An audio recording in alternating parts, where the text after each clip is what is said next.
conosco, para nesse intervalo de montagem da segunda mesa, o livro que ele está lançando aqui no Congresso. É um livro que já esteve circulando na feira literária aqui da cidade. Também o livro O Menino Negro, né? E o livro que nós ontem tivemos o lançamento, Psicanálise Infantil e Racismo, da autoria de Regina Suama Íngola Marques, a professora Regina. Então, peço que vocês possam, nesse minutinho breve, né, chamar o poeta José Vaz de Miranda para falar sobre o seu livro, um momento cultural, não é? E o meu livro, que depois quem quiser se aproximar da mesa, é um momento mais livre, não é? De poder conversar com o poeta José Vaz. E podem, né, enquanto a mesa próxima já vai ser, poder se organizar aqui. Muito obrigada.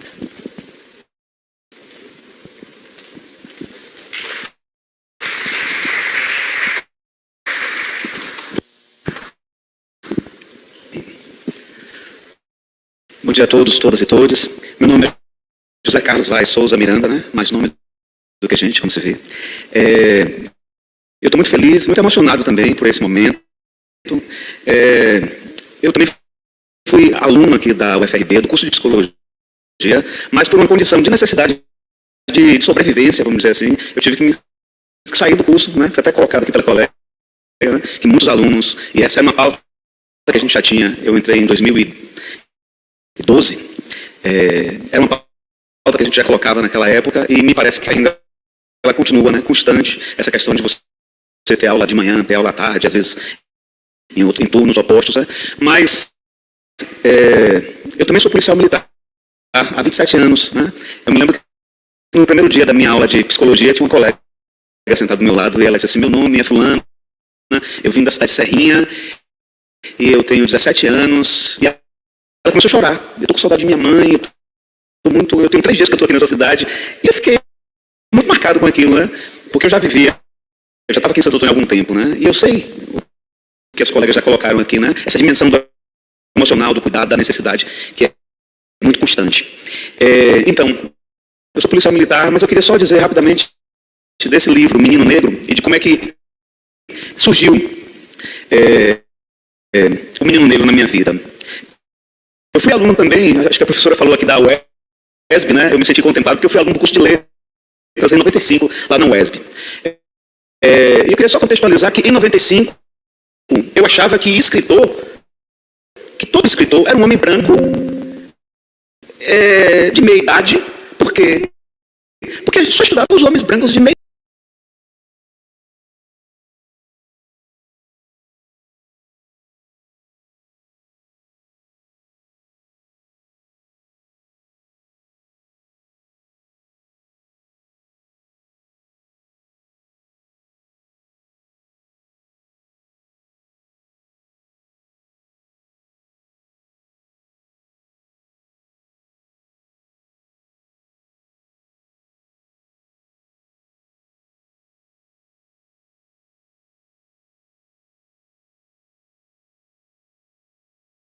Depois, por exemplo, Machado de Assis, que só recentemente foi que a gente, na universidade, na UESB, porque hoje eu sou aluno da UESB, do curso de Letras, né? Enfim, eu vou concluir agora, estou concluindo inclusive nesse semestre, porque eu tive que abandonar pela sobrevivência. Quando eu entrei no curso de soldado da Polícia Militar, eu saí do curso de Letras, e não pude concluir naquela época, e agora estou concluindo aqui na UNEB, e de uma maneira muito feliz. Porque hoje eu estou ouvindo, então, e assim, eu me senti extremamente distraído, né? E me senti extremamente distraído também, e pensando, e algumas pessoas colocaram aqui, por que meus professores nunca falaram, né? Mas é também porque a maioria dos meus professores da UESB, em 95, eram homens ou mulheres brancas. Então as minhas referências eram sempre essas, então não tinha como eu ouvir falar de uma outra escritura que não fosse a escritura, né? Inclusive, quando a gente ouvia falar da trilogia machadiana, Machado de Assis era um homem branco não era nem pardo naquela época. Eu acho que ele foi escurecendo com o tempo, por uma luta muito grande de pessoas, de alunos, de professores, de pessoas que deram, inclusive, muitos a sua própria vida nessa luta. Não é? E é muito lamentável que a gente tem visto essa semana. Agora há pouco eu estava vendo uma notícia de um joguinho, um aplicativo em que você ganha pontos colocando, né, pessoas, os avatares ali, que são escravizados. Né? E aí você vai colocando e tal. Infelizmente o Google tirou esse jogo do ar. Mas assim, tinha mais de 1 milhão de pessoas que fizeram o download desse jogo. Então assim, muita gente estava jogando, estava gozando de ter, pelo menos no sentido, vamos dizer assim, tecnológico, essa oportunidade de escravizar. E certamente quem faz isso faz muito mais na vida real. Então assim, mas aí aconteceu um fato interessante na minha vida, que é para marcar isso, né? Primeiro eu comecei a fazer capoeira, e na capoeira tinha meninos pretos. E eu comecei a ver palavras que eu não conhecia até então. Eu comecei a me relacionar e queria pedir até permissão, né? Pedir licença, né? Mania.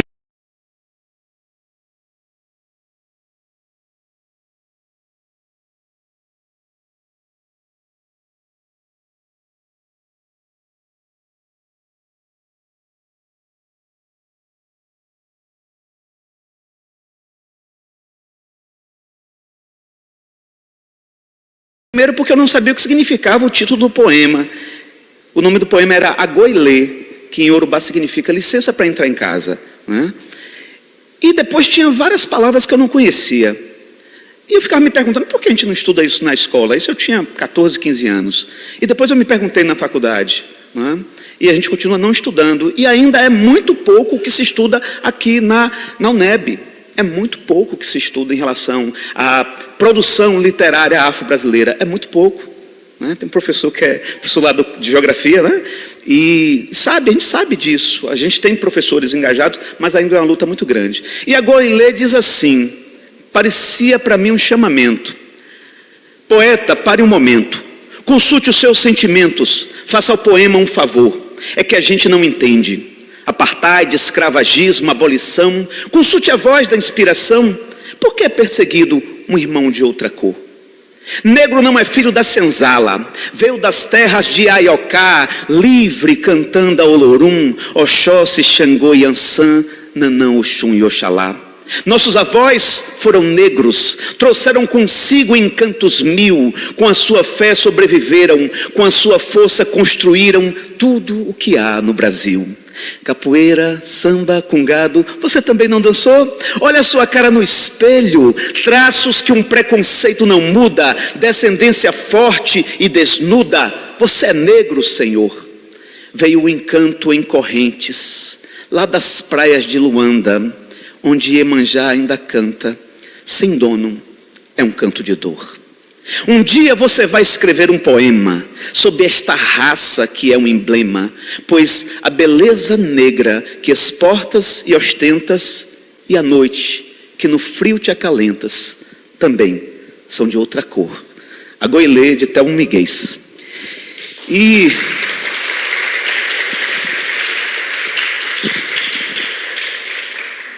E só aí, jogando capoeira, aprendendo capoeira, lidando com os meninos iguais a mim, mas que havia uma diferença.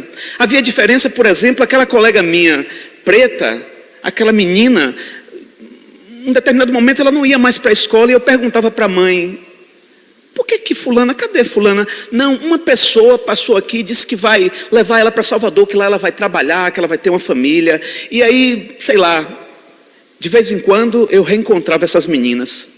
Às vezes estavam grávidas, às vezes estavam extremamente abatidas e a maioria delas não voltavam mais para a escola. Então o curso que ela ia fazer lá não existia. Na verdade era um curso de maltrato, era um curso de subserviência, era um curso de extirpação da subjetividade.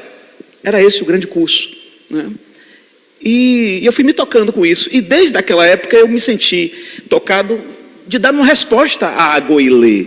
E aí eu escrevi um poema chamado Menino Negro. Isso eu tinha 14, 15 anos e vocês vão ver inclusive pela leitura do poema, que é um poema que eu diria até ingênuo, mas esse poema me acompanhou junto com a Goelê, e aí em 2018 eu publiquei ele num livro chamado Nas Teclas do Coração, e depois esse poema começou a passar nas redes sociais, e um pessoal de Minas Gerais, do IF, né, como se fosse o IFBA, né, só que o IFMG, né, eles estavam num curso de design gráfico e eles viram o poema e acharam que ficaria interessante fazer um design gráfico do poema. Me pediram autorização, eu autorizei e isso se tornou um livro. Em 2018 a gente não conseguiu nenhum apoio para lançar o livro. Fizemos uma quantidade muito pequena, 50 livros, e a gente distribuiu para as pessoas. Mas aí, agora em 2022, no ano passado, nós tivemos o apoio, ganhamos um edital da Lei Aldir Blanc, foram feitos 5.000 exemplares deste livro, foi distribuído em Minas, no Rio de Janeiro, em Niterói, e eu recebi, a título de contribuição, 1 milheiro desses livros, e aí me chamou muita atenção, porque o poema aparentemente ingênuo caiu no gosto de várias crianças. Eu depois ouvi relatos, né, de mães e pais, né, porque tem 2 partes que são interativas, vamos dizer assim, que você pode escrever uma parte da sua história também, você pode participar do livro, né? E me chamou muita atenção, me chamou mais atenção ainda, porque de 2018 para cá, a gente começou sim, agora a ter uma gama de escritores, inclusive escrevendo literatura infanto-juvenil, com essa visão, irmã Nilza, né? Porque até então não se falava, é muito pouco que se fala. Até então, por exemplo, Carolina Maria Jesus lançou Quarto de Despejo em 1960. Eu estudei em 95 e não ouvi falar de Carolina Maria de Jesus. Ela foi apagada da memória, da história, inclusive das universidades. Ninguém ouviu falar. Dona Conceição Evaristo continua, inclusive, sendo apagada todos os dias. Continua, inclusive, a Academia Brasileira de Letras não aceita. Né? Aceita qualquer outra pessoa, mas não conseguiu aceitar uma mulher preta, empoderada, uma mulher que lançou algo que a gente está vivendo agora, né? É o que ela chama de escrevivência, da vivência da nossa dor. Porque até então a gente só ouvia falar de negro, de preto, né, de candomblé, pelo olhar e pela visão do outro, mas nunca pelas pessoas que tinham aquela vivência, que tinham uma escrevivência, como diz Conceição Evaristo. Então, Menino Negro, então, nasceu, né? É um livreto que a gente distribui, vamos dizer assim, nas escolas, né? Atualmente eu não tenho mais, tem uma quantidade muito pequena ali, e esse momento agora, a professora Regina, vamos dizer assim, é o lançamento e a finalização. Por quê? Porque a gente também não consegue apoio, A gente às vezes vê publicações por aí e tal, mas a gente vai tentar e não consegue apoio. Eu estou aguardando quem sabe agora a Lei Paulo Gustavo, para a gente ver se a gente consegue fazer uma quantidade maior, e de outros livros, de outros autores que enfocam essa questão, porque isso é muito importante, é uma questão de representatividade, do sujeito se ver como um tal, né? Porque ainda, a professora falou aqui de Vinícius, né? Que sofreu, e outras coisas mais. Minha filha estuda num colégio particular daqui da cidade. Ela tem 13 anos. Essa semana ela me mostrou o WhatsApp dela. Ela disse assim, olha meu pai, que coisa horrível. Num grupo da escola. Num grupo de alunos, né? Não tem professores, não tem adulto. Só tem alunos iguais a ela. E alguém colocou lá uma foto, né, de um menino, né, de um menino negro. E aí um outro coleguinha disse assim, isso é hora de negro começar a falar? E ela olhou para mim, né, com uma tristeza enorme, e eu olhei para ela, e ela sabe, nós somos vizinhos, né, professor Reinaldo, professora Regina, e a gente sabe do quanto isso impacta, né, e a professora Regina trabalha com isso, com a questão da psicologia, do emocional, da subjetividade, o quanto isso impacta na vida do sujeito. Então, eu acho que Menino Negro, apesar de ser um livro muito simplório, vamos dizer assim, na sua escrita, mas ele tem o cabedal, a ousadia de querer representar de alguma forma, ou de querer pelo menos dizer, olha, é possível sim, é possível essa escrita, é possível dar visibilidade. E eu digo assim no poema, menino negro que tem cor de noite escura, e nessa noite em brumas um abrigo procura. Menino, nasceu negro na favela do mundo. Os olhares na rua atestam que o preconceito não morreu e vive entranhado na sociedade, condenando aquele menino a ser réu sem liberdade. Menino negro não conheceu os carinhos de uma mãe, só arranhões no corpo desnudado, só angústia no coração a sangrar. Menino negro não entrou na roda, mas com a força dos seus braços fez a roda girar. Acorda, Brasil, teu filho negro é quem te fala. Não transforme o coração do mundo em uma grande e fria senzala. Muito obrigado pela atenção de vocês.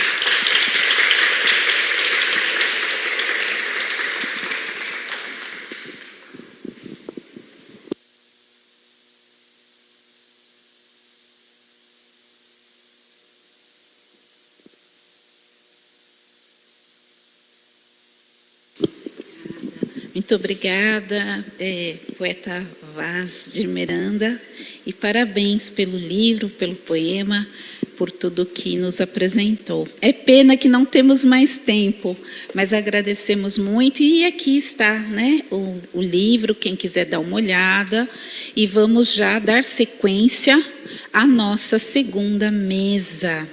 Então, chamo para coordenar essa segunda mesa do evento, agora na nossa parte da manhã, a doutora Késia Barreto, ela que é parte da comissão da OAB para direitos, defesa e proteção contra a intolerância religiosa. Seja bem-vinda, doutora Késia, pode assumir a sua parte na mesa.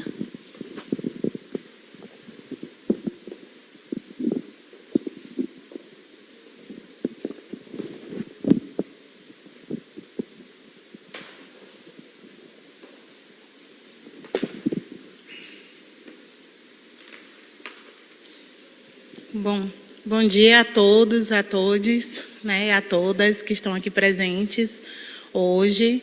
É um prazer, né, estar aqui, poder participar dessa mesa, porque mais do que vivência, né, pessoal, é também parte de um trabalho, né, uma busca, né, de vida, que é lutar pelo combate à intolerância religiosa.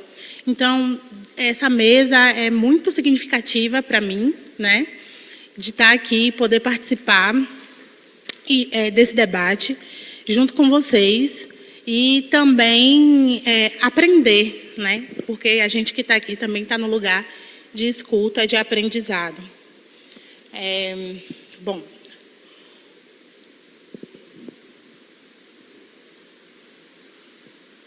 o nome da mesa é Psicologia Ambiental e Povos de Terreiros, Parque Pedra de Xangô.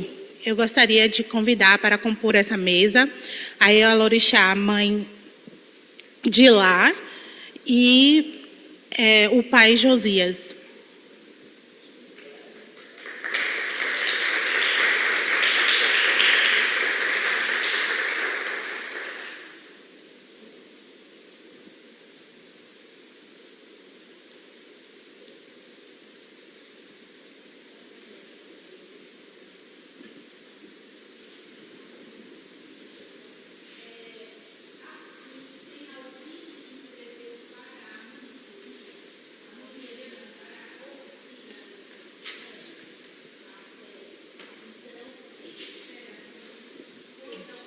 Que é a mãe Nilza.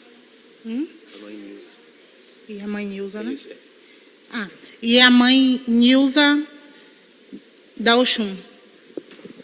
Perdão, desculpa.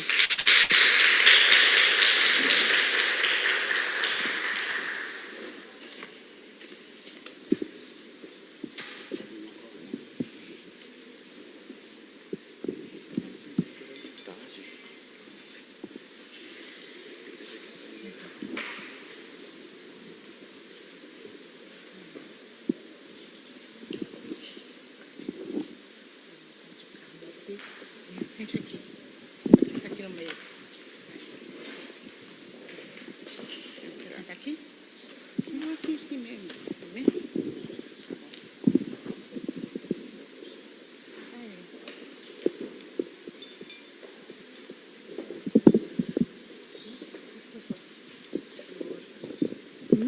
Sim.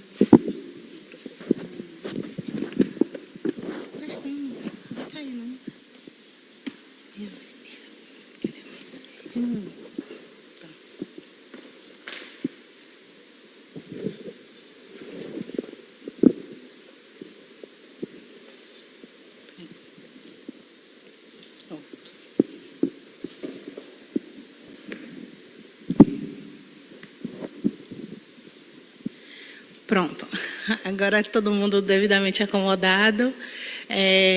Como pela ordem, né, dos mais velhos, eu vou dar a palavra à mãe Nilza para iniciar essa mesa e nos brindar com a sua fala.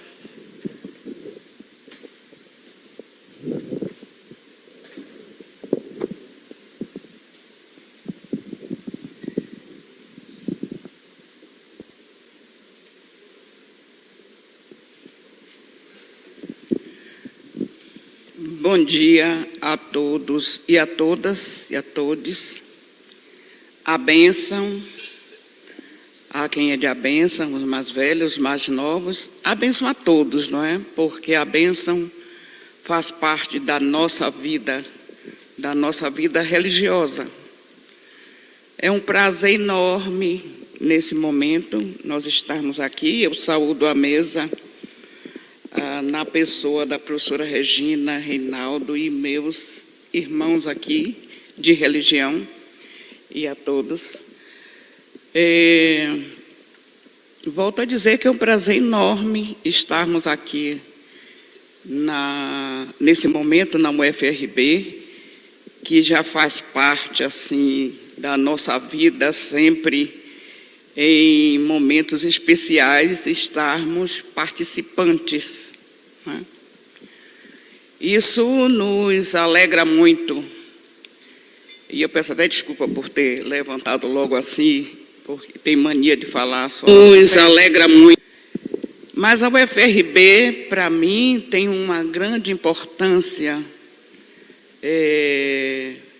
nem só para mim como cidadã, como religiosa, como Ialorixá, pela oportunidade que nos dá a nós, do santo, né, povo do santo, de nos mostrarmos, de estarmos presentes numa academia, de nós estarmos presentes em lugares onde há alguns anos atrás nós não poderíamos nem sonhar estarmos participando de uma faculdade, de estarmos principalmente tendo voz e vez.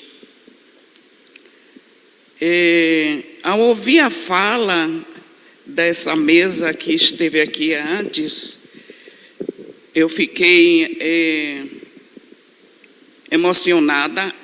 Aliás, eu só faço estar emocionada desde que aqui cheguei, de ver como ainda algumas dificuldades aparecem para que a gente dê continuidade aos estudos. Me apresentaram Ialorixá Nilza, mas eu também sou professora. Professora Nilza, durante muitos anos, professora de língua portuguesa e literatura brasileira. Fui coordenadora do ensino médio aqui, na época era Direc 4, hoje tem um outro nome que eu nem sei qual, mas na minha época era Direc 4, nós passamos 15 anos como coordenadora do ensino médio. Então, trabalhar com educação eu sempre trabalhei, de concomitância com a minha parte religiosa. No momento em que eu era professora Nilza, também era Ialorixá, mãe Nilza. Só que há anos e anos atrás, nós não poderíamos dar ciência às pessoas de que éramos de candomblé. A discriminação sempre foi muito grande. Eu nasci num terreiro, hoje é Lauro de Freitas, naquela época era Santo Amaro do Ipitanga, mais precisamente na Areia Branca. Meu pai era Pedro da Telha, Tateto, porque era da nação de Angola. E nasci numa época em que os tambores eram furados, o terreiro era invadido pela polícia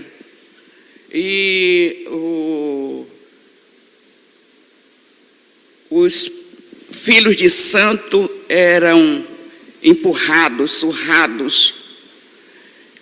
Então, quando nós tomamos conhecimento de que era feio, era crime ser de candomblé, criança, nós nos escondíamos.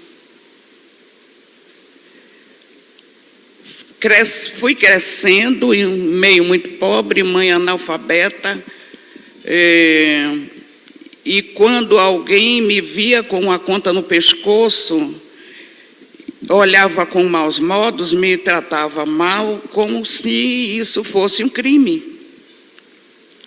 Então, ser de candomblé era ser marginal. Então, hoje nós estamos tendo... chegamos num ponto ideal? Não. É satisfatório como estamos hoje? Não. Ainda existe muita luta, mas é a luta com a palavra, é a luta com bons exemplos. Não é a luta com violência, porque não leva a nada. Lutar contra o preconceito é procurar também não ter preconceito uns com os outros. É nós darmos as mãos. É nós, de matriz africana, ou não, negros, sabermos lutar por nossos direitos. Eu me emocionei muito quando eu ouvi o poeta aqui declamar esse agoilê. Mexeu muito comigo, porque nós vivíamos sempre pedindo licença para entrar nas casas, para estar presente. E ouvi como foi tratada a negritude, quando foi tratado aquele menino, como foi tratado o ser negro em meio às descrenças, em meio ao preconceito. Isso emociona.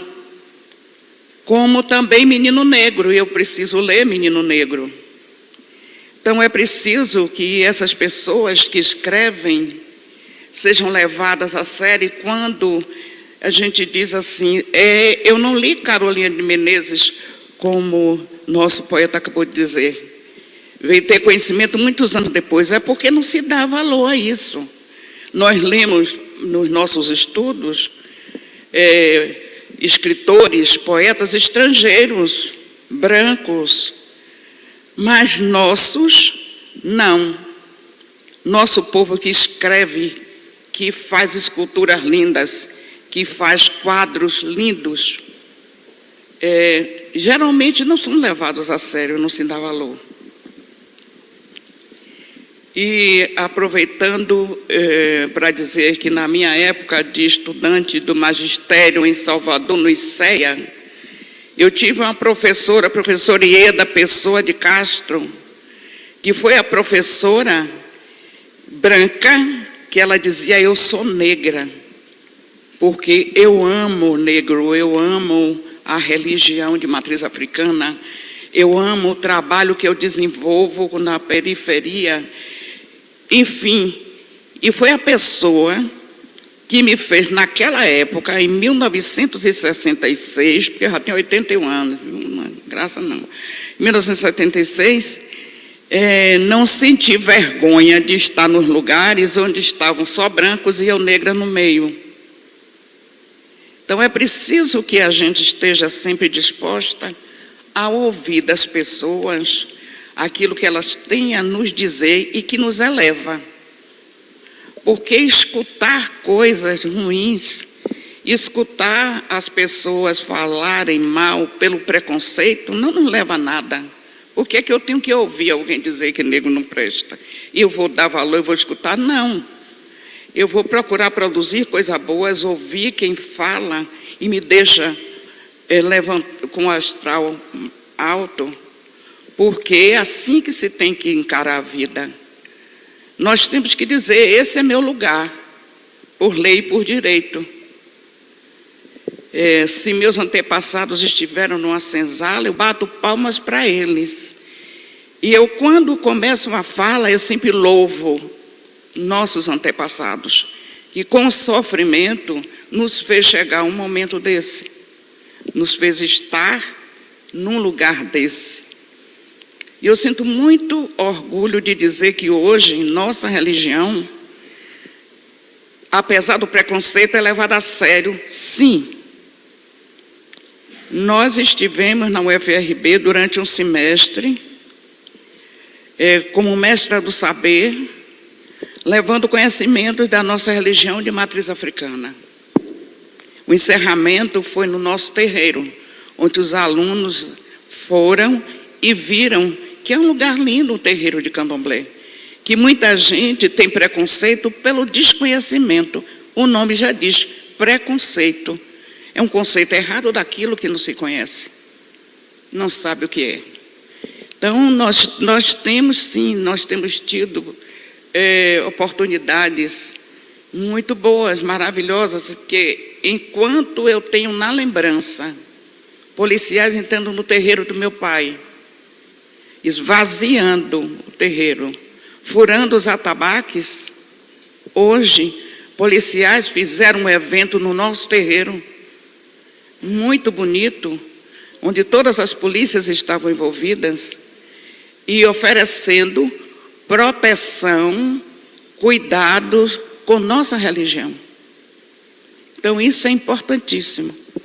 Não sei bem se eu estou dentro do propósito do encontro, mas não poderia deixar de parabenizar a mesa anterior, parabenizar o poeta lindo, Menino Negro, vai fazer parte das minhas leituras, já nos conhecemos, e falar sobre psicologia, subjetividade indígenas e negras, da Pedra de Xangô. Gente, é uma oportunidade maravilhosa.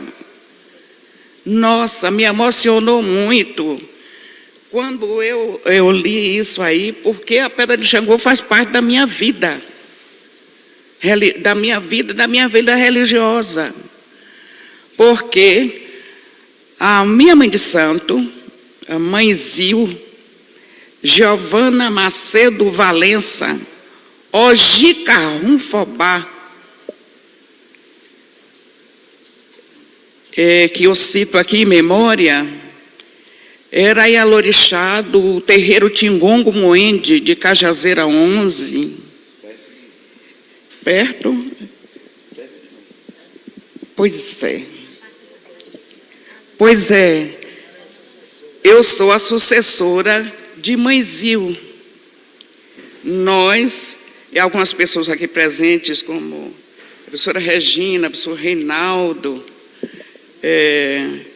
já estiveram lá nas nossas festividades. Nós fizemos o Axexê dela o ano passado e o Lubagé da casa, e onde nós estamos. Então a minha mãe Zil, ela que foi desbravadora daquele local, e ela viu essa pedra era cercada de mata. Imagina que em 1988 estivemos lá para a obrigação e já fazíamos culto na Pedra de Xangô. Não era o monumento que é hoje, não. Era uma pedra imensa, linda, e que ela é Xangô, gente. E nós fizemos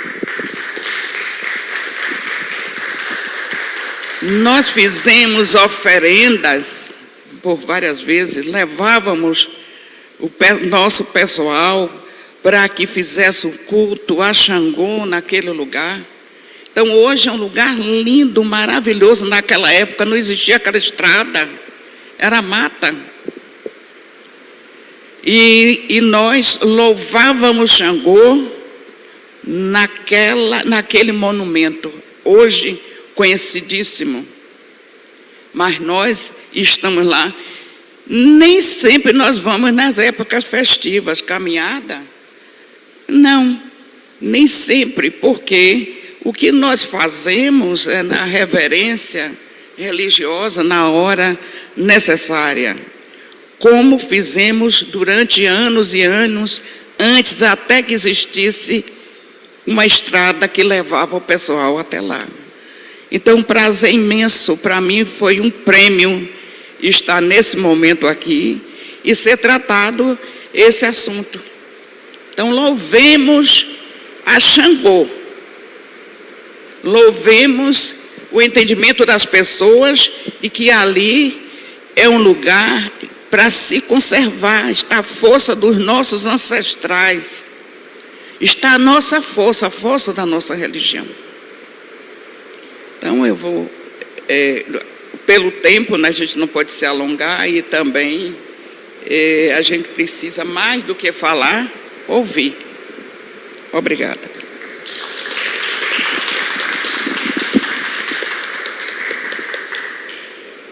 Aqui. Quem vai receber o seu? Muito obrigada, assim, pelas palavras, pela sabedoria, por compartilhar esses momentos tão importantes da sua trajetória. A gente sente a emoção, né? Na hora que a senhora fala e traz a sua vivência, a gente sente, né, o quão importante é esse resgate da memória, né? E como a gente tem que levar isso para a nossa vida, né? Trazer essa percepção e aplicar também na nossa vida, no nosso dia a dia, desse respeito. Eu vou passar agora a palavra para a professora Regina, que vai fazer as considerações, né, sobre o aspecto psicológico, né, da nossa mesa. Bom dia, é um prazer estar aqui na presença da Ialorixá e professora Mãe Nilza da Oxum, do terreiro Ileaxé e Apandá Odé, e do Pai Babau Josias, da Ialorixá de Alá, de Cajazeiras, que vão também trazer considerações sobre a realidade do Parque Ambiental Pedra de Xangô. Então, o que Mãe Nilza acabou de nos dizer é como, do ponto de vista da educação ambiental, do ponto de vista da formação de pessoas para o respeito à natureza, para a relação íntima das pessoas com o meio ambiente, com a terra, com o ar, com a água e com o fogo, né, os 4 elementos que formam o planeta Terra.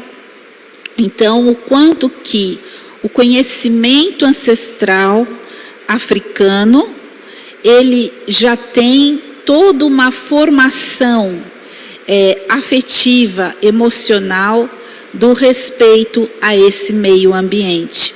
Então, a proposta desta mesa é trazer esse conhecimento do como a psicologia ambiental, ela precisa se fazer presente na formação do psicólogo, para que o psicólogo possa ingressar nos seus campos de trabalho, na saúde, na educação, na assistência social, como um agente que seja capaz de produzir essa leitura da relação ser humano e natureza.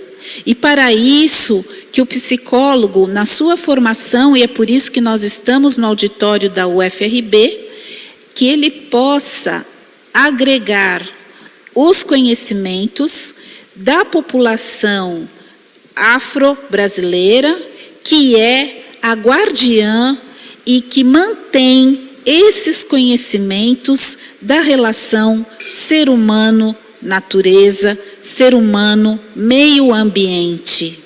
Esses conhecimentos tradicionais, milenares, como Mãe Nilza trouxe para nós, e a participação dela como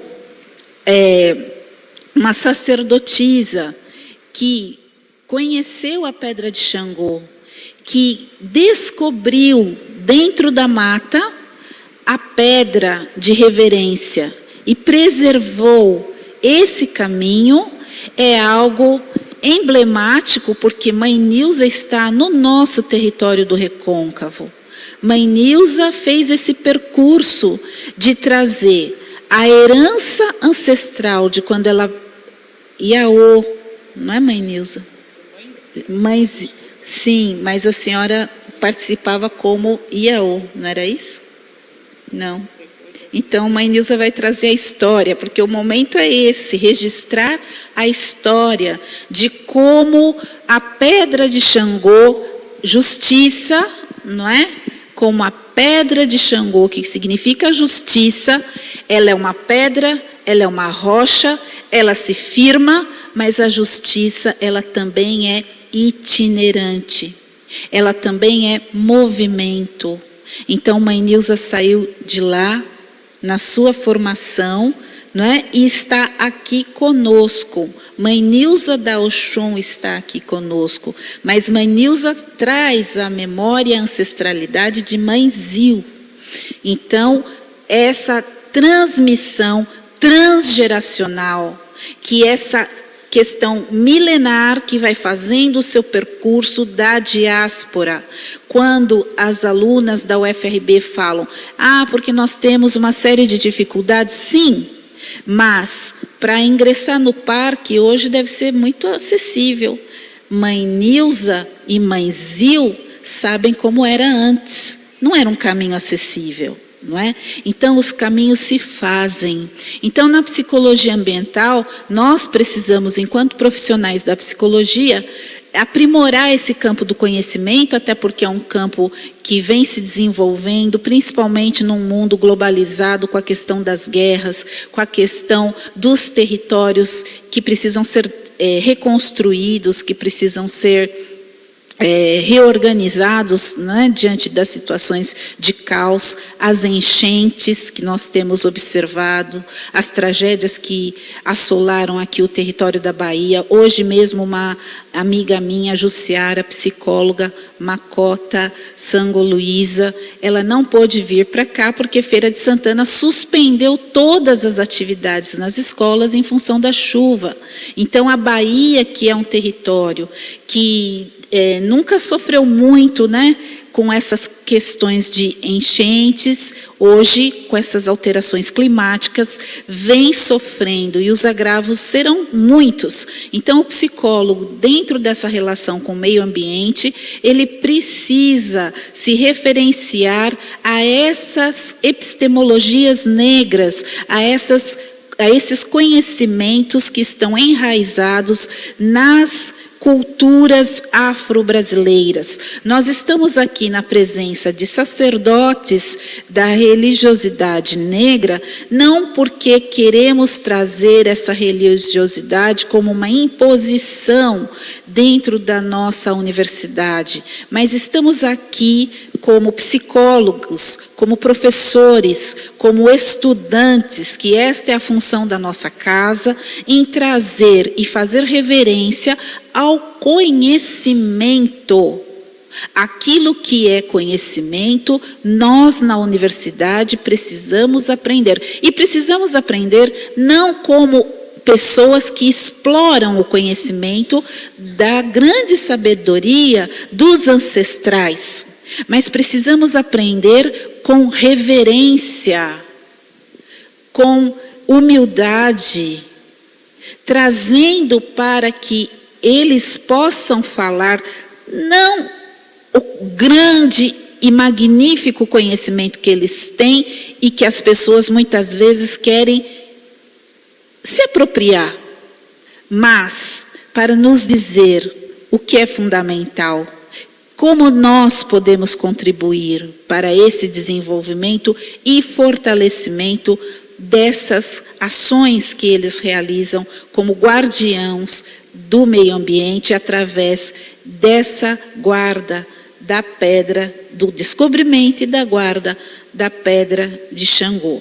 Então, não vou falar muito, porque já falei muito, e espero que a compreensão sobre o papel da psicologia, o papel dessa mesa dentro do evento, seja compreendido enquanto um aspecto fundamental da ciência psicológica, de formar psicólogos capazes de compreender a importância das epistemologias negras para o prosseguimento, andamento da dimensão da salvaguarda da saúde das pessoas, porque a saúde mental ela só vai poder ser garantida a partir do momento que nossa integração com o ser humano, natureza, meio ambiente possa estar fortalecida. E a Pedra de Xangô, ela vem trazendo essa possibilidade de integração ser humano, natureza. Obrigada.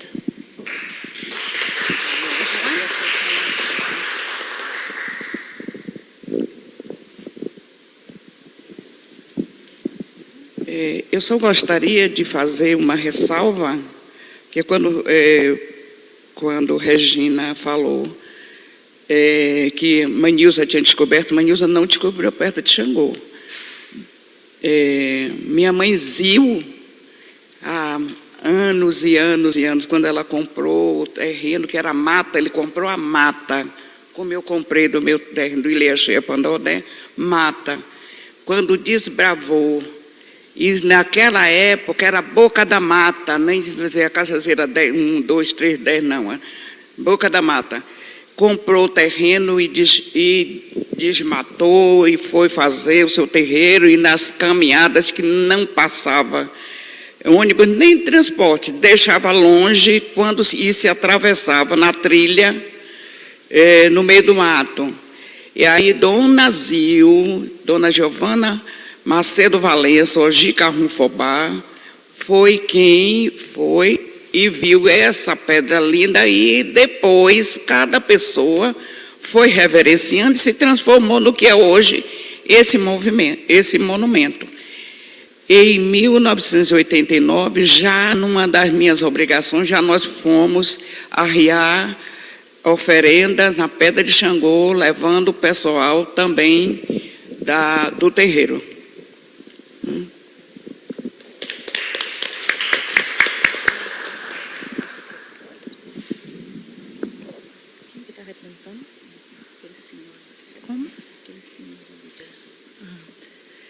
Gostaria de fazer a menção, à Secretaria de Cultura, que está aqui presente, acompanhando o nosso evento. É muito importante, essa integração das instituições, para que a gente possa avançar também nos debates, institucionais, e que essa contribuição ela seja efetiva na nossa sociedade.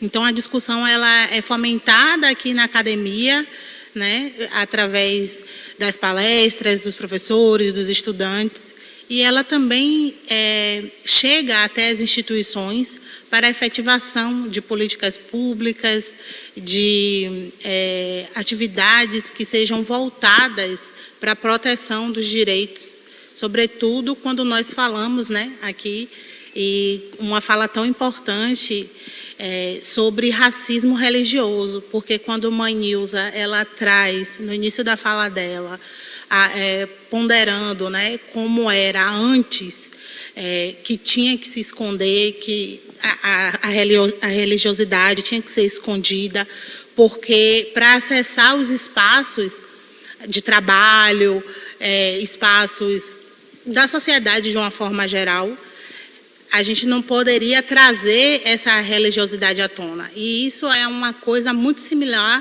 também no Islã, quando a gente traz a nossa religiosidade no nosso corpo, através das nossas indumentárias, as pessoas elas logo identificam a nossa religião. E aí elas não querem saber mais sobre a sabedoria que a Manilza pode trazer, o que eu posso trazer aqui e apresentar. As pessoas veem uma Ialorixá e veem uma muçulmana. E aí não querem mais saber o que é que nós podemos oferecer. Então, é como se nós fôssemos barradas no baile, no início, sem nem começar a dançar. Então, muitas das vezes a gente precisa esconder a nossa religiosidade para poder acessar esses espaços, mostrarmos a nossa competência, né? E a partir daí, iniciarmos as discussões, iniciarmos os trabalhos. Então, é uma mesa que trata sobre psicologia, que perpassa também sobre questões de direito, sobretudo no STF, como nós temos atualmente o julgamento sobre perfilamento racial, ele perpassa por questões religiosas, porque uma pessoa negra, quando ela é identificada na sua religiosidade, ela é rotulada, e a partir daí, como esse rótulo, como esse identificador social, ele pode ser um fator atenuante ou agravante de alguma situação, né? Então, a gente precisa trazer esse debate para a universidade. Esse debate ele precisa acontecer aqui também. É muito importante a presença das religiosidades, dessa mesa, da sabedoria, para que a gente possa avançar, né, nos debates sociais de uma forma geral.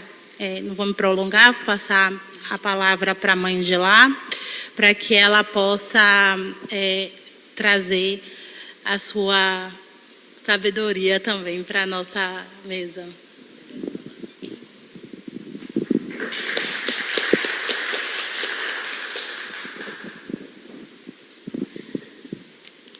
Bom dia a todos e todas. Abençoe os meus mais velhos e os meus iguais e os mais novos. Sou mãe de Alá, do Ilhaxé Babaulufalá. Sou idealizadora das matriarcas. Sou guardiã da Pedra de Xangô.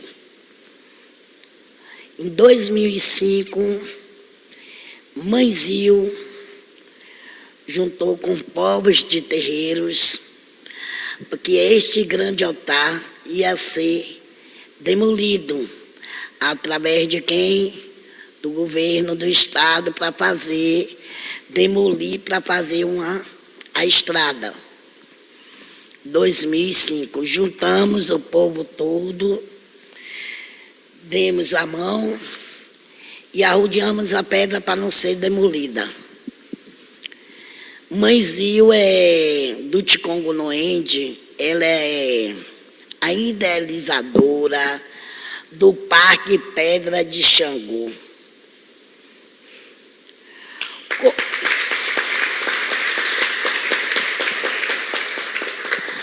Falar em Mãe Zil, você é uma matriarca velha, a saudosa. Eu sempre, quando eu falo que eu estou em todos os lugares, eu saudo Mãe Zil ao Molu, porque foi uma mulher que descobriu essa pedra. Mãe Zil juntou, chamou Mãe Yara e pediu a Mãe Yara, teve um fórum no colégio Renan Balheiro. Eu participei, o meu terreiro, vários terreiros estavam, de Cajazeira. Porque se você me perguntar quantos terreiros tem em Cajazeira, eu perdi as contas. Eu perdi as contas, porque é vários terreiros. Juntamos, fomos para este colégio. Quando chegou lá, Mãe Zil chamou Mãe Yara e disse a Mãe Yara, junte com 12 terreiros, pegue uma ata e vá zelar da Pedra de Xangô, faça a caminhada. Mas Orum, que é Deus, Mãe Zil começou a caminhar com a gente, ia para essa caminhada, nós lutamos, fomos em busca, porque vocês sabem que tudo, para todas as áreas, é difícil. Se o candombrecista passa por dificuldades pelos nossos órgãos competentes, os nossos governantes, a escola todos passam. Então fomos à luta, juntamos os terreiros, juntamos o Didi, dos terreiros, e começando a fazer essa caminhada através a idealizadora Mãe Zil. Da caminhada eu participava do terreiro Pássaro de Manhara, depois eu me afastei. Este afastamento foi Xangô que quis, porque eu também tinha que seguir a minha caminhada. Daí comecei a cuidar, eu faço ossé na pedra de Xangô, eu desço com o meu saco, com a minha vassoura, privatizou, mas tudo é meu. Eu, Babá Josias, que eu não sou só, é um grupo, porque juntos somos mais fortes. Não está acontecendo essa 4ª edição aqui, tem que juntar as forças, não se para. Nós temos que ser os negrosados. O nosso passado, os nossos antepassados se escondia por causa de quê? Da polícia e da repressão na vida, também que eles invadiam. Hoje nós podemos, isso aqui é nosso. Nós temos que gritar, seus negrosados, é para ficar mesmo, assumir o território, como a gente está fazendo na Pedra de Xangô. É uma luta muito grande. Estamos lutando agora para botar um monumento de Mãe Zil no Parque Pedra de Xangô, porque ela não pode ser esquecida. Ela tem que ser lembrada, porque foi ela que descobriu a pedra. A pedra nem era alta como está agora, porque os homens do mundo mexeu, né? A pedra vivia os matos por cima e aquela louca, e passavam a água. Eu convido vocês para um dia aí, em Salvador, na rua Assis Valente, para conhecer o Parque Pedra de Xangô. É uma luta, mas essa luta é de vitória e conquista. Sou negra, assumo as minhas contas, assumo meus vestes, não tenho vergonha de chegar em canto nenhum com minhas guias.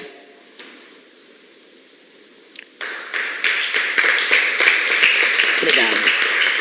Não tenho vergonha, e eu acho que nós, povo do santo, devemos dar a mão em todos, porque juntos somos mais fortes. Não existe, ela não é melhor do que eu, nem eu sou melhor do que ela. Somos iguais. Todos vão para o mesmo lugar. Nós só precisamos lutar a nossa sobrevivência, de todos, que juntos somos mais fortes. Um beijo para todos. Vou passar a palavra para Papai Josias, né? Papai Josias, porque eu estou emocionada a falar em Mãe Zil. Isso me dói, mas ela está no pé de ouro. Eu quero que Mãe Zil falava com a senhora. Ah, Mãe Zil dizia tanta coisa como lava ela, pega... parte bem interessante. Lava ela, pegar meus namorados, meus moleques. Mãe Zil era sabe que era uma mãe para mim, mais do que uma mãe, porque eu era magrinha. Eu não queria assumir o candomblé. Eu já vim com o pé na senzala mesmo, andei de cadeira de roda, fui evangélica, não vou esconder de vocês, mas o meu caboclo Pena Branca me apanhava dentro da igreja e ia beber na escada da igreja, tá bom?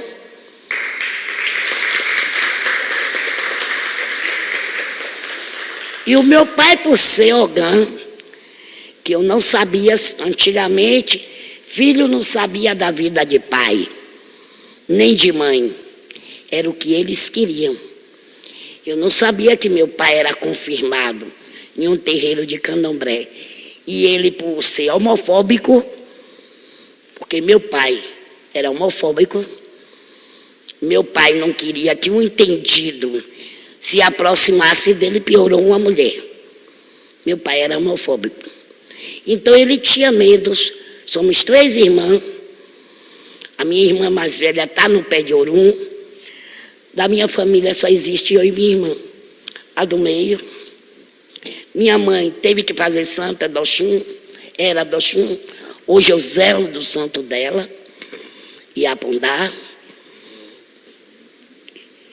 E meu pai não queria que eu entrasse no candomblé. Eu fiz santo, escondido de meu pai. Eu tinha um cabelo enorme. E quando o pai de santo foi me levar, que ele perguntou, quem é essa aí? Ele é Dofona de Oxalá. Mas eu estava tão magra, fiz santo a pele e o osso. E minha mãe não tinha mais o que fazer. Minha mãe já tinha feito tudo. Santo do Barbalho, médico, tudo que ela pôde fazer por mim, foi que o médico disse a ela,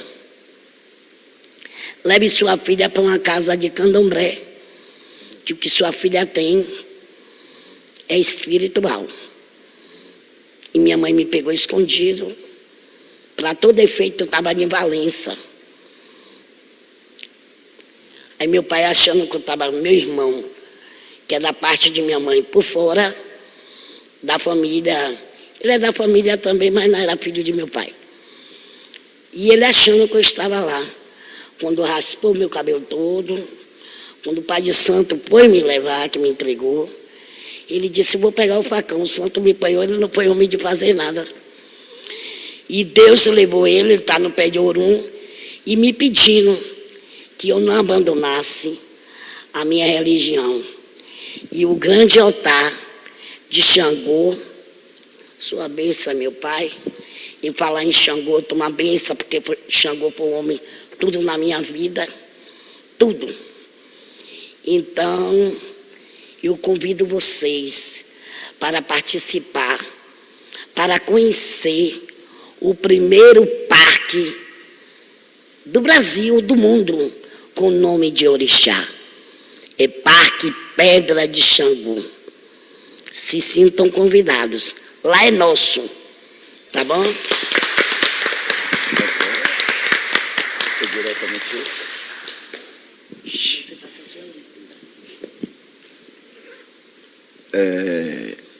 Novamente, bom dia, boa tarde, bom dia, não sei ao certo, né? Eu queria agradecer a essa oportunidade, né? E para mim está sendo uma honra enorme, na verdade, porque a gente vem com o contexto de lá da Pedra de Xangô, e são as Ialorixás, as matriarcas, né, as guardiões, são essas mulheres, e a representatividade de Mãezil agora apareceu, né? Ela será, agora eu aproveitando a oportunidade, né, para convidarmos ela para ser uma das guardiãs da pedra, que é o título, né, porque tinha que ter, Mãezil foi a idealizadora de tudo, que começou toda essa trajetória, que a gente vem perpetuando, né, levando adiante, e não tínhamos a pessoa, né, que fizesse essa representatividade dentro do nosso grupo de guardiões, né? E aí se sinta convidada e a sua bênção.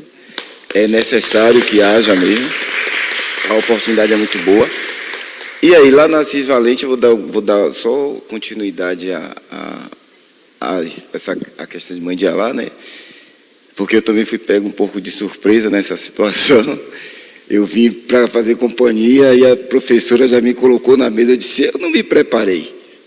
Mas o que é do homem o bicho não come, né, mãe? A gente que é negro, a gente sabe falar da gente. Então não tem escritas, não tem contexto, não tem texto. Quando você fala de você, só é você abrir a boca e começar a falar que sai tudo, né? O espírito está no nosso ori e ele vem conduzindo essa questão.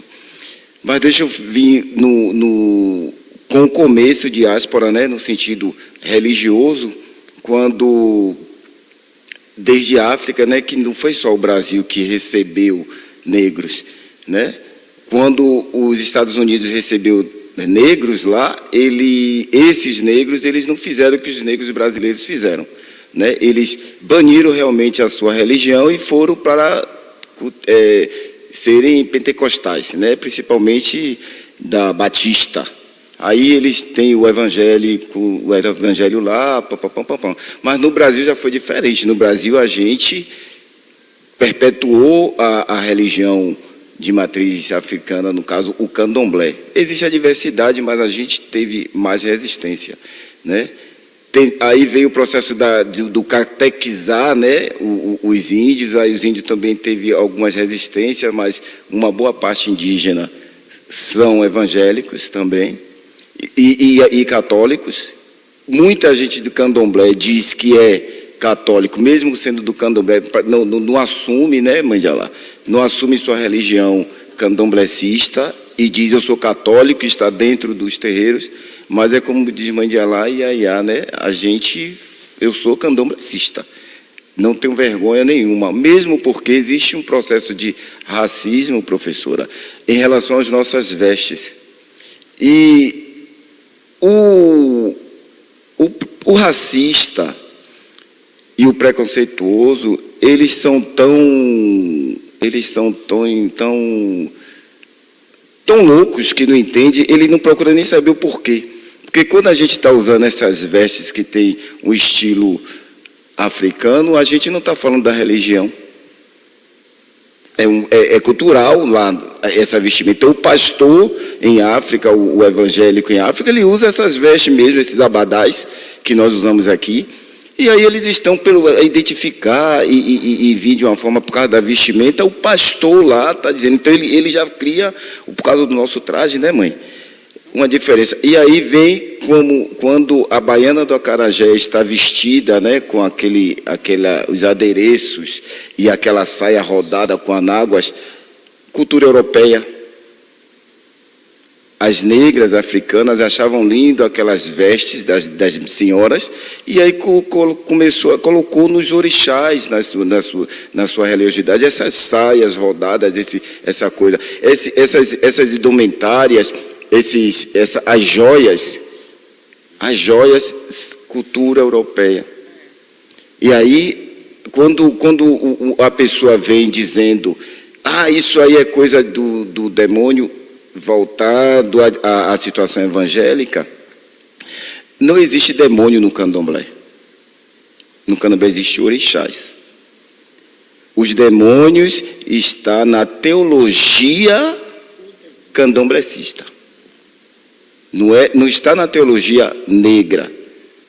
Nós, na nossa teologia, a gente respeita, não só cultua, porque a gente tem como nosso Deus, ou os nossos subdeuses, ou os nossos deuses, os 4 elementos: terra, fogo, água e ar. Esses são os nossos subdeuses, no sentido que a gente cultua a natureza por um todo, os elementos por um todo, que são os elementos da vida. E quem é o avatar? Quem é esse nosso avatar? O Deus Supremo, o que controla todos os 4 elementos. Essa é a vida, é o nosso cotidiano, tudo que nós fazemos. O Deus é único, que é o Criador. Não existe vários deuses. Aí quando outras religiões preconceituosas, racistas, quando elas vêm lançando para outras religiões de outras matrizes os seus dogmas teológicos, os seus preconceitos teológicos, os seus demônios teológicos, em cima da religião do outro, da cultura do outro. A gente precisa entender que o nosso Criador não dividiu a gente, nem subdividiu de uma forma religiosa. Todos nós somos filhos do mesmo Criador. Mas que quando eu falo de meu Olodumare, meu Olorum, que é o meu Deus Supremo, ele não deixa de ser o Deus Jeová, o Deus Alá, o Deus Buda. É o mesmo Deus. É uma questão de raciocínio, vamos respeitar as culturas, vamos respeitar as diversidades, né? Porque nós não queremos tolerância, queremos respeito. O respeito, ele é crucial para, eu escrevi isso aqui, né? Crucial para desconstruirmos um processo histórico de entrelar o religioso negro, a religião negra, com estereótipos de maldade. O terreiro, na verdade, o terreiro, na verdade, é um território de resistência para a nossa sobrevivência. São as muralhas construídas de uma forma que se junta aos negros Jejes, Cabida, Nagôs, Binins, Mundubins, Calabares, Rauçais, e todos os negros, todas as nações. E aí, quando esse Candomblé Brasil, ele chega, eles são subdivididos e divididos, né, nas nações, dessas nações em África. Quando ele vem para o Brasil, ele foi necessário juntar-se. Por isso que há várias nações. Existe o Angola brasileiro, que está na patente indígena, e existe o Angola do povo banto, o Angola africano. Existe a diversidade. É necessário que se entenda que, mesmo sendo de matriz africana, a gente tem as divisões territoriais, né, pelas nações. E onde é que a gente resgata aquilo que foi tomado e roubado da gente em relação ao nosso sobrenome? Por exemplo, todo negro e todo brasileiro que tem Santos, a origem dele é africana, né, do continente africano. Então, eu sou Josias Santos, eu tenho certeza que eu preciso resgatar o meu sobrenome. E aonde é que está o meu verdadeiro sobrenome? África. Está no uruncó do meu pai. A partir do que meu pai agodou, eu sou original da terra de Itapá. Aí a gente resgata, através da nossa espiritualidade, essa origem. Porque assim, como é que o Vodum, como é que o Orixá, como é que isso traz a sua verdadeira origem? Esse uruncó do santo, que é dado após uma feitura, é o que resgata a sua origem territorial, do seu país, da sua terra. Então, aí ele tem, que é o processo de familiarização espiritual. Entendeu? E no outro sentido, que quando a gente está aqui, aí o que foi que essa espiritualidade fez? Ela cria o intuito que é a energia de Jonile, Onile, né, mãe? Onile, a mãe terra que está ali. Existe um Ibá que é uma coisa de fundamento, mas a gente está aqui em uma situação que é muito bom que as pessoas entendam o que é, o porquê se leva e se eleva o ori, a cabeça até o chão, porque é necessário a gente tomar benção à Mãe Terra. E é necessário tomar benção à ancestralidade. Quando se levanta e após se curvar a Mãe Terra, que se levanta para agradar o Deus Supremo e agradar ao orixá que está naquela cumieira, que chamado, esse orixá da cumieira é aquele que está agaleando todas as cabeças diversas. Aí ele torna-se, porque a gente se junta como familiar de santo, ou então irmão, meu irmão, minha irmã, porque aquela cumieira, aquele orixá que está na cumieira, ele é que familiariza esses povos, que juntam essas energias, que falam assim, minha nação é de Angola, então a esse orixá, eu estou juntando meus povos aqui, que forma-se essa família de santo.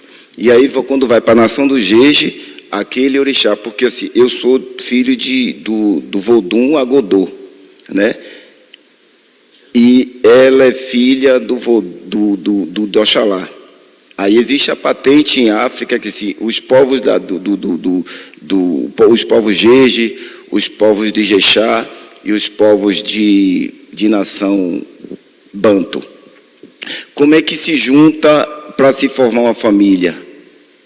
A terra é única, o Ibá que está sobre a terra, ele é onde nós, do elemento terra, todos nós somos filhos da terra, que forma-se o corpo, que o Ibá que está ali é o Ibá de Omolu, que é Intoito, que é o ancestral que dá o corpo a todos nós. E essa cumieira é que familiariza no sentido, agora nós somos irmãos.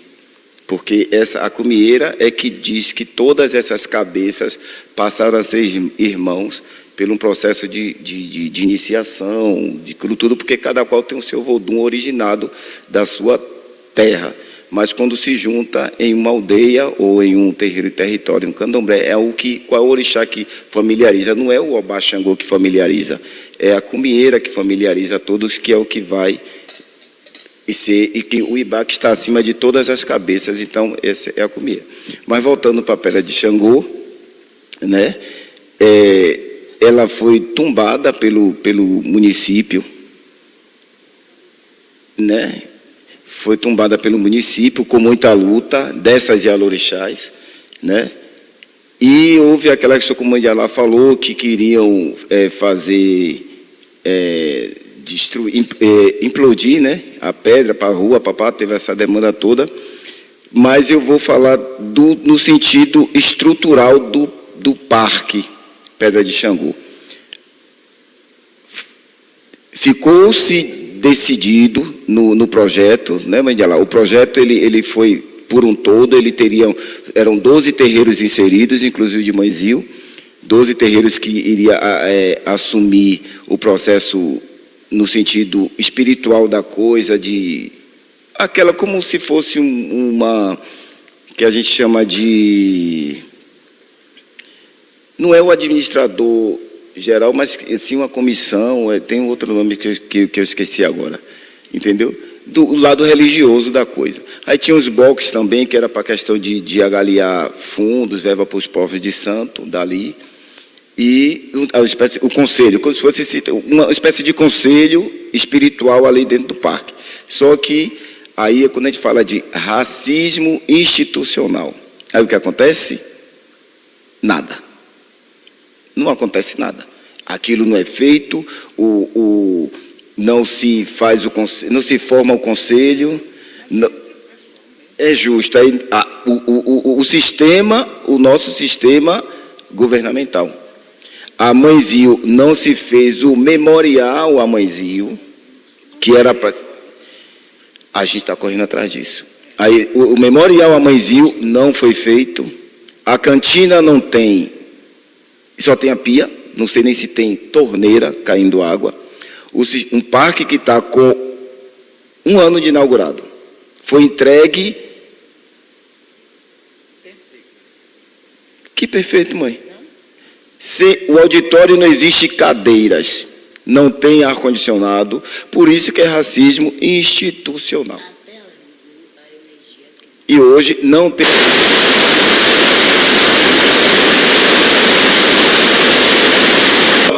Nós não podemos e não conseguimos fazer nada. Todas as nossas manifestações nós fazemos sempre ali na arena, no parque, e ainda tem aquela questão de o financeiro.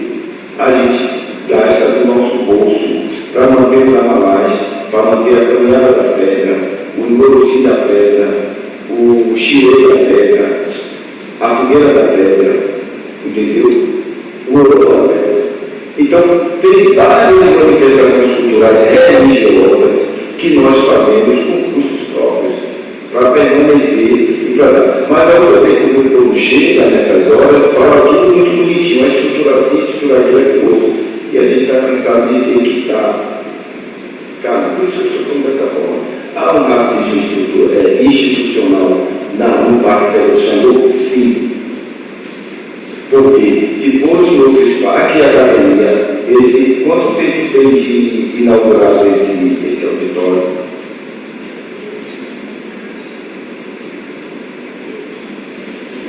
Muito oficial Márcio, ótimo. Estamos sentados aonde? Estamos com a estrutura elétrica, funcionando, Parque Pedra de Xangô foi tombado em 2017, foi entregue o projeto, feito todo o processo estrutural do projeto, a maquete, e tinha tudo muito bonitinho. Quando foi entregue, tudo pela metade, sem uma cadeira, sem nada. Chegar no auditório, não tem cadeira, não tem cadeira, está lá só o espaço não aberto, a cozinha é um espaço aberto, processo administrativo aberto, não tem mais energia funcionando, porque está dizendo R$5.000 ou R$6.000 que deve apoiar o local da deve ao município, não sei ao certo que é uma obra de dinheiro, acaba cada ano passando para o outro. Então essa é a nossa demanda, essa é a nossa dificuldade. Então a gente não pode chegar aqui e falar que o Parque Pedra chegou, é lindo, é maravilhoso, visite, não estou desfazendo a senhora, mas... É necessário que as pessoas vá visitar o parque, mas sabendo da realidade, o porquê que isso está acontecendo lá no Parque Pedra de Xangô. Porque é um parque com nome de orixá. Porque é um parque diferenciado que é um espaço para todos os segmentos religiosos, mas especificamente é do povo de santo. Então, esse é onde está o racismo, o preconceito em relação a tudo isso que vai ao Parque Pedra de Xangô. Mas aproveitando a deixa, né, dia 29 de junho, nós vamos fazer a fogueira da Pedra de Xangô e a gente vai fazer um seminário com esses segmentos, com essas temáticas, convidando todo o povo baiano, né, principalmente os povos de matriz africana, para fazer parte até dessa conversação. Sabe, para depois a gente cria um documento para levar até o município, ao prefeito e ao governador, quem sabe ao presidente, para poder sanar essa questão, né, repetindo novamente, de racismo institucional, que com certeza é o que o Parque Pedra de Xangô está passando hoje. Obrigado. Bom dia.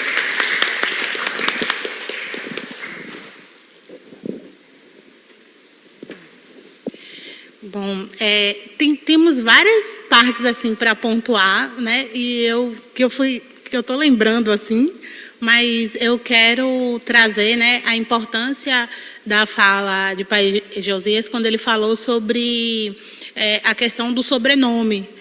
Isso é algo que Malcolm X trazia, né? É muito bom a gente pontuar, porque ele falava, né, sobre essa questão da identidade do povo preto, né, na diáspora, que perdia a primeira coisa, né, depois de ser sequestrado em África e ser levado em condições degradantes, né, que era a viagem do Atlântico, se sobrevivesse, a primeira coisa que fazia quando chegava nos portos era ser batizado, e ali perdia a sua identidade.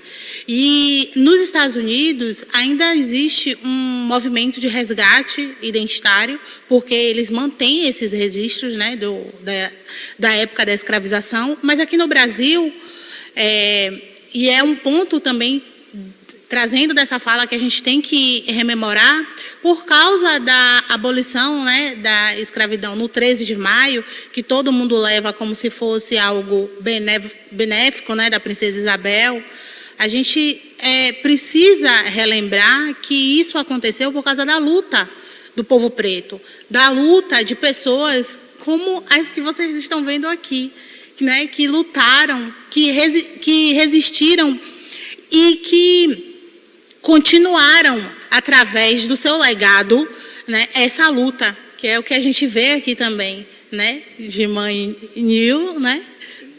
Zil para mãe Nilza.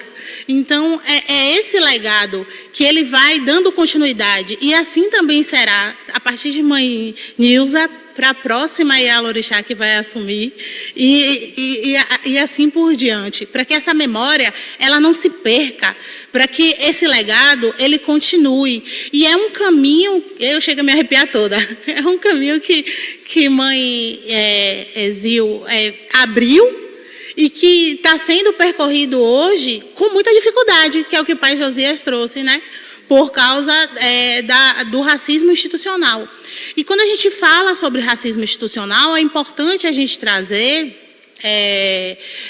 que é um problema que acontece logo após a abolição da escravização aqui no Brasil, porque 2 anos após essa abolição, em 1890, existe um Código Penal do Império que é fomentado como uma política de contenção da população negra. Dentro dessa política de contenção, o Estado ele afirma que tudo que é de preto tem que ser criminalizado. E dentro desse aspecto está a religiosidade.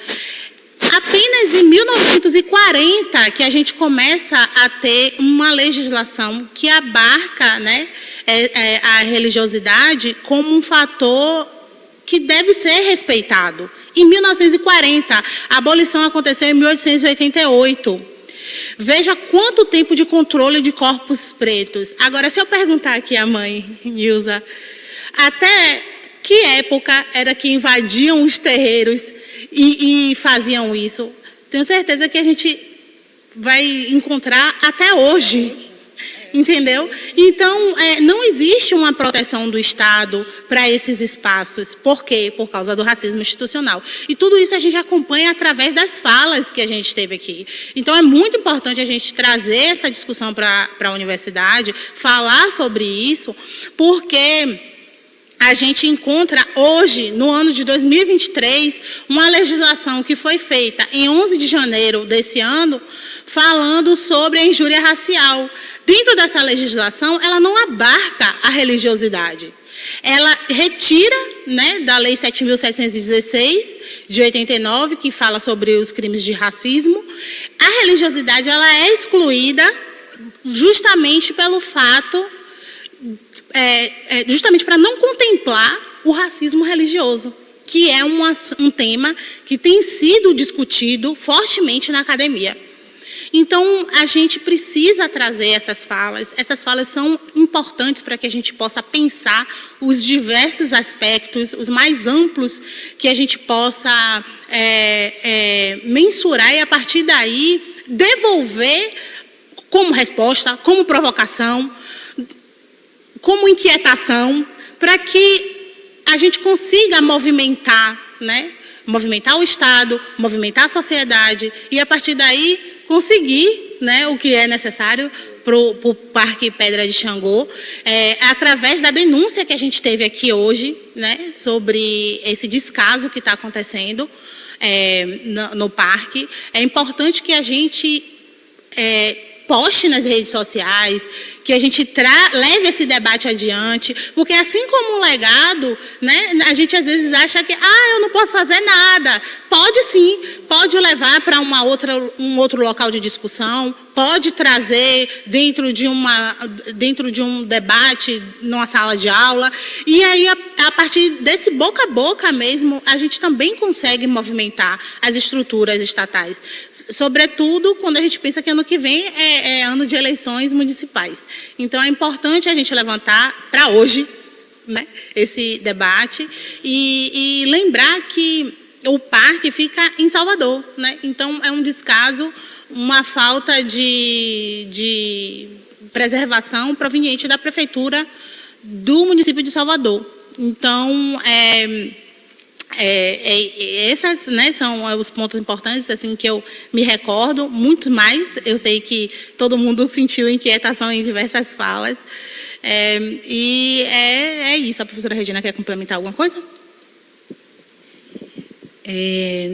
Complementar, não. Aí você já vai dar encerramento da mesa? Sim.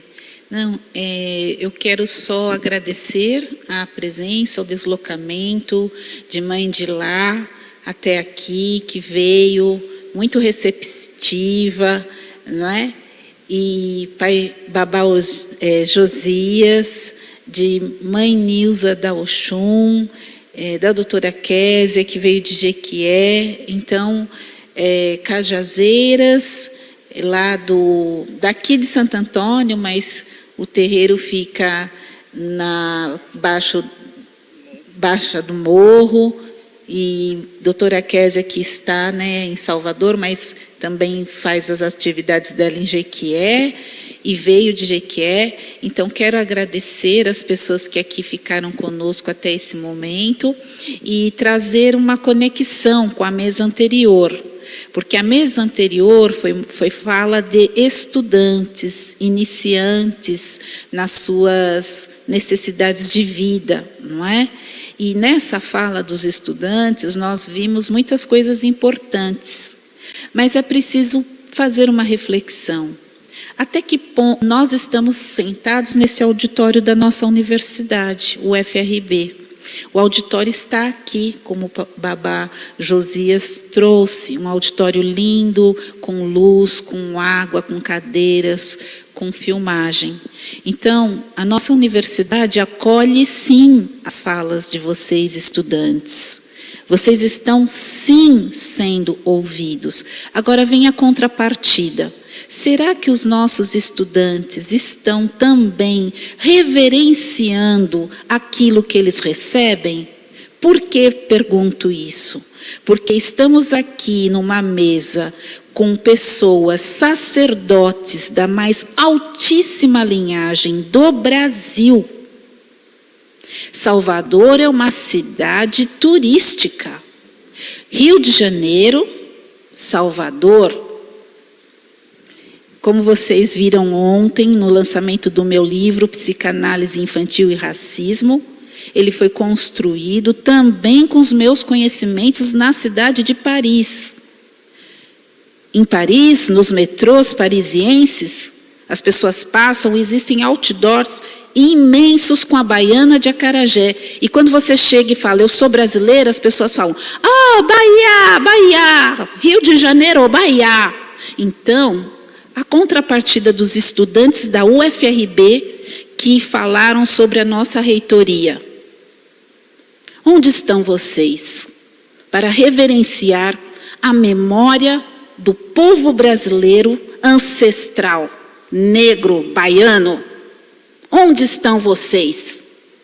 Onde estão vocês para reverenciar a memória de Mãe Zil, da Pedra de Xangô, Justiça, que leva o nosso machado, que é o machado da nossa casa, da UFRB, que foi entregue ao professor, doutor Silvio Soglia, pelas mãos do nosso atual presidente, Luiz Inácio Lula da Silva, na presença do professor Kabengele Munanga e de várias autoridades brasileiras em comitiva. Mas não foi entregue hoje. Foi entregue num momento de muita luta. Onde estão vocês, estudantes da UFRB, Campus Santo Antônio de Jesus? Saúde.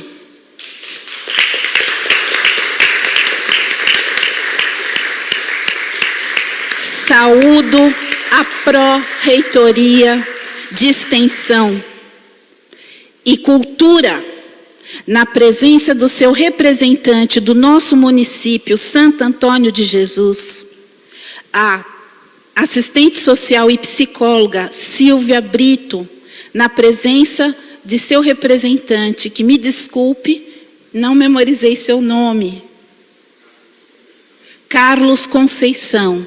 Saúdo a nossa Pró-Reitoria de Extensão e Cultura, que traz na pasta do nosso congresso, edital financiado, que ganhamos, como concorremos internacionalmente, a escultura em ferro de um orixá da saúde, orixá Omolu.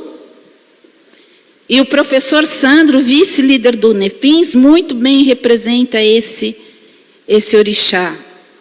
Então, eu pergunto, onde estão vocês, estudantes da UFRB? Porque é uma construção. A gente quer justiça? Todos queremos. Mas o caminho de Mãe Zil não foi aberto com facilidade. E continuamos, e os ancestrais estão aqui, sentados. E onde estão vocês, estudantes? É sentar na mesa e depois sair? Precisamos aprender com o povo negro as nossas raízes, porque na nossa educação nós permanecemos até que os mais velhos autorizem, porque estamos para aprender. Então, alguém que também me ensinou, quem não deita para aprender, não pode se levantar para falar. Então, por favor, alunos da UFRB, valorizem a casa de vocês, valorizem o que vocês têm e lutem, não só reclamem, lutem, como fizeram aqui as estudantes que falaram, mas estejam presentes para valorizar a casa de vocês, que é com muita luta que a nossa reitoria, que a nossa pró-reitorias de extensão, de ensino, pesquisa, não é? Se dedica a estarmos aqui, fazendo esse debate. E, obviamente, a Ascom, aqui na presença que nos alegra, filmando o nosso... Muito obrigada. Passo a palavra final à doutora Késia.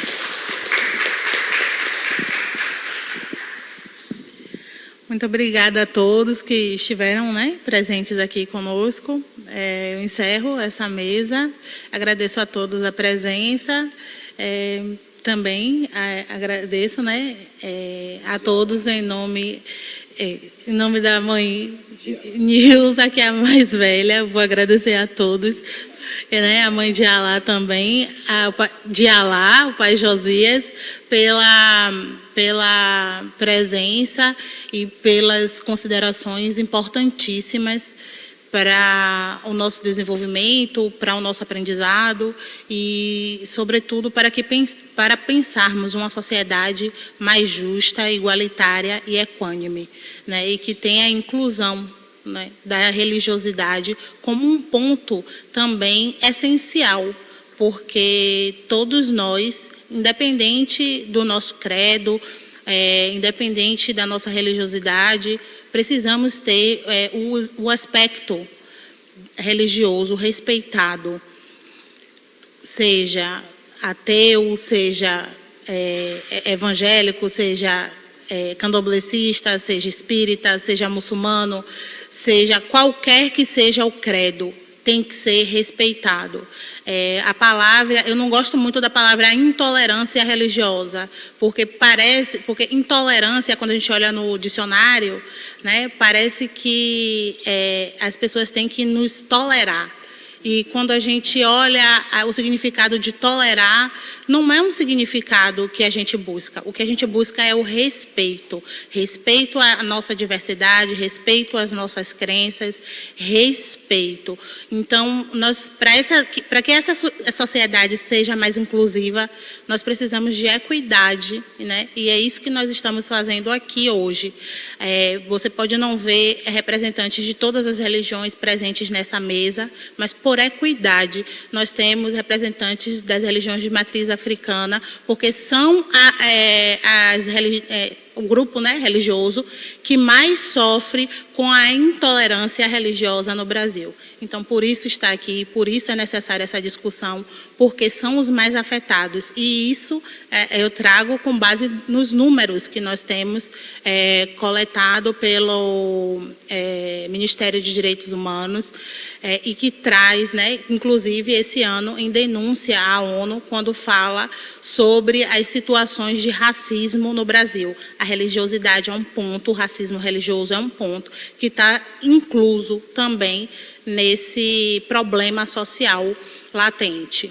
É isso aí. o livro da professora. Então, como esse livro foi lançado ontem, né, Psicanálise Infantil e Racismo, Saúde Mental nas Relações Étnico-Raciais, foi falado em territórios, foi falado em ancestralidades, em filiações, né, em aberturas de caminhos. Então, esse livro traz um pouco dessa psicologia que vai falar desses elementos, não tão profundamente, né, como foram trazidos aqui, mas eu faço a oferta desse livro que foi lançado ontem, Psicanálise Infantil e Racismo, Saúde Mental nas Relações Étnico-Raciais.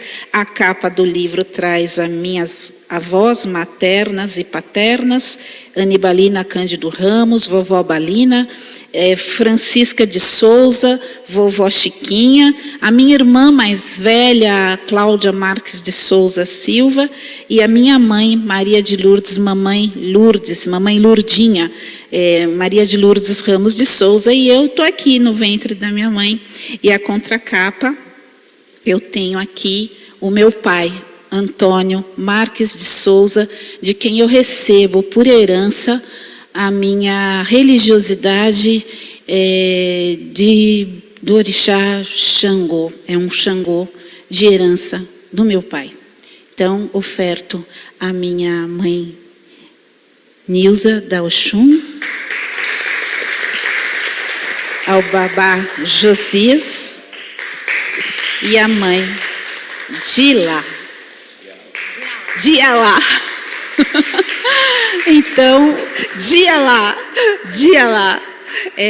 Muito obrigada, doutora Késia. O encerramento é dela.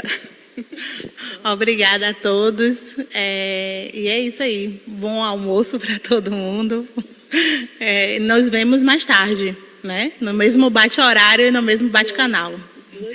Às 2h da tarde está disponível. Está disponível tanto no YouTube quanto aqui presencialmente, com a conferencista internacional, né? A doutora Viviane Belance. Da Université Paris 3. Doutora, só queria cobrar aqui.